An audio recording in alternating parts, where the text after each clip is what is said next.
ನಮಸ್ಕಾರ ವೀಕ್ಷಕರೇ. 2 ವರ್ಷಗಳವರೆಗೆ ನಟ ದರ್ಶನ್ ಅವರು ರೇಣುಕಾಸ್ವಾಮಿ ಪ್ರಕರಣದಲ್ಲಿ ಕೋರ್ಟು, ಜೈಲು ಅಂತ ಅಲೆದಾಡುತ್ತಿದ್ದ ದರ್ಶನ್ ಪರ ಯಾವುದೇ ಚಿತ್ರರಂಗದ ನಟರು ಇಲ್ಲಿಯವರೆಗೂ ಏನೂ ಮಾತನಾಡಿರಲಿಲ್ಲ.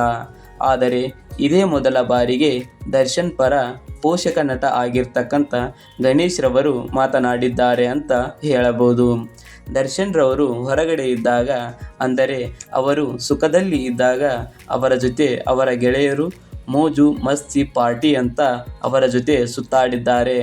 ಆದರೆ ಈಗ ಅವರು ರೇಣುಕಾಸ್ವಾಮಿ ಪ್ರಕರಣದಲ್ಲಿ ಸಿಕ್ಕಿ ಹಾಕಿಕೊಂಡಾಗ ಯಾವ ಫ್ರೆಂಡ್ಸ್ ಕೂಡ ಅವರ ಪರವಾಗಿ ನಿಲ್ಲಲಿಲ್ಲ ಅಂತ ಗಣೇಶ್ ರವರು ಒಂದು ವಿಡಿಯೋ ಮುಖಾಂತರ ತಿಳಿಸಿದ್ದಾರೆ ಅಂತ ಹೇಳಬಹುದು.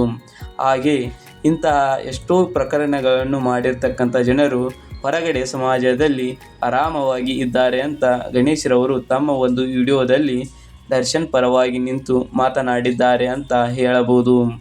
ಇದರ ಜೊತೆಗೆ ನಟ ದರ್ಶನ್ ರವರು ಸಹಾಯ ಪಡೆದು ಕನ್ನಡ ಇಂಡಸ್ಟ್ರಿಯಲ್ಲಿ ಎಷ್ಟೋ ಜನ ಬೆಳೆದಿದ್ದಾರೆ ಅಂತ ಹೇಳಬಹುದು.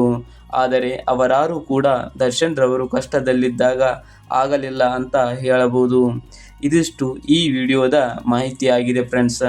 ಈ ವಿಡಿಯೋ ನಿಮಗೆ ಇಷ್ಟವಾಗಿದ್ದಲ್ಲಿ ದಯವಿಟ್ಟು ಸಬ್ಸ್ಕ್ರೈಬ್ ಮಾಡಿಕೊಂಡು ಸಪೋರ್ಟ್ ಮಾಡಿ ಫ್ರೆಂಡ್ಸ್. ಬಾಯ್ ಫ್ರೆಂಡ್ಸ್, ಮುಂದಿನ ವಿಡಿಯೋದಲ್ಲಿ ಸಿಗೋಣ.